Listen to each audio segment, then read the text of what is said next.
ناس يمكن التغذيه الرياضيه بالذات دول بيبقوا فعلا بحس ان هم بيتعذبوا، بيدوسوا. تمام دول تمام. ايه يعملوا يعني بيتعاملوا بمكملات وحوارات دي. هو طبعا معظم التغذيه الرياضيه في ناس كتير جدا مكملات. احنا مش عايزين برضو ناخد فكره المكملات دي ان هي حاجه سيئه، فبلاش المكملات لان دي هتضرني وهتموتني، لان ده السائد والشائع عن المكملات. في مكملات ممكن بتتاخد بنسب كويسه بشكل مضمون، بنسب يعني بنقولها مش ابيوزنج، مش بنعمل لها سوء استخدام، فبالتالي بتوصلني لنتيجه كويسه. فبالتالي الرياضي، طب الرياضي انا طول ما انا عندي هدف، ده اول حاجه لازم تعملها، ان انت يبقى ليك هدف. يعني ده اول حاجه بعملها مع الكلاينت بتاعي. انت عايز ايه؟ انت بتخس ليه؟ القيم بتاعتك ايه؟ او انت عايز توصل لايه؟ انا عايز اخس مثلا، واحده تقول انا عايز اخس عشان اصل احفادي بيجوا فركبي مش قادره تشيلني فما بعرفش العب معاهم، فدي قيمه كنت اشتغل عليها. ممكن انا جسمي بدات اخش في سكر فهتعب ومش هعرف اعيش، وانا عايز اربي ولادي واعمل لهم مش عارف ايه، فدي قيمه انت ممكن تشتغل عليها. لا والله واحد يقول لك انا عشان وانا بصلي في التراويح اعرف اقف وانا بصلي، دي قيمه ممكن تشتغل عليها. فبالتالي قيم الانسان مختلفه، لكن يعني في الاخر الادوات اللي احنا هنوصل بيها للقيمه بتاعتك واحده.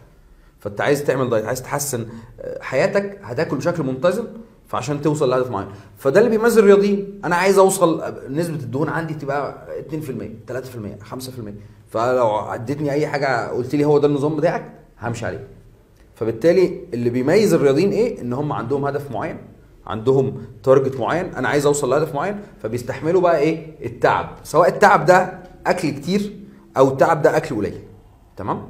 فبالتالي الفكره اللي انا عايز اقول للرياضيين انا حاطط هدف معين فلازم اوصل له، فبالتالي ايه؟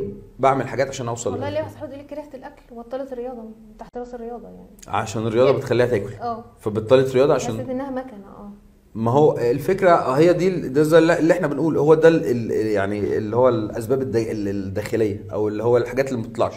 انا الرياضه دي يعني انت بريسيفد او الموضوع عندك المرجعيه ايه؟ يعني هقول لك حاجه مثلا، انا دايما بدي في المحاضرات بتاعتي اقول ايه لما اقول لك مكرونه بشاميل بتمثل لك ايه؟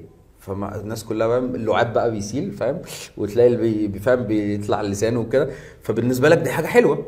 تمام. لكن احنا لو قلنا مكرونه بشاميل دي ممكن تضرك، او لو فيها مثلا دهون معينه او معموله بالدسم معين او قشطه او ساعات بيحطوا عليها موتزاريلا، فلو انا عرفت الحاجات دي ان الحاجات دي ممكن تعمل لي ضغط وسكر وقلب وتجلط وكلام ده، فبدات اربط الحاجه بشيء سيء. تمام. لكن انا كنت رابطها في الاول بايه؟ ده طعم حلو بقى، فايه ال10 دقايق وقت الاكل، لكن بعد الاكل هتقعد بقى معاك حياتك كلها. فانا لو بدات اربط الاكل بحاجه نافعه، ان هي تحسن حرقي، هتخسسني، هتديني صحه اعرف اكمل حياتي، هتديني صحه اعرف اخدم ولادي، اللي انا ده التارجت بتاعي، ان انا عايز اعمل حاجه معينه عشان اخدم ولادي، او انا عايز احسن الكارير بتاعي واحسن صحتي. فبالتالي لو بدات تربط الاكل ده بالحاجه كويسه، فهبدا اكل واتعب عشان اوصل للهدف بتاعي.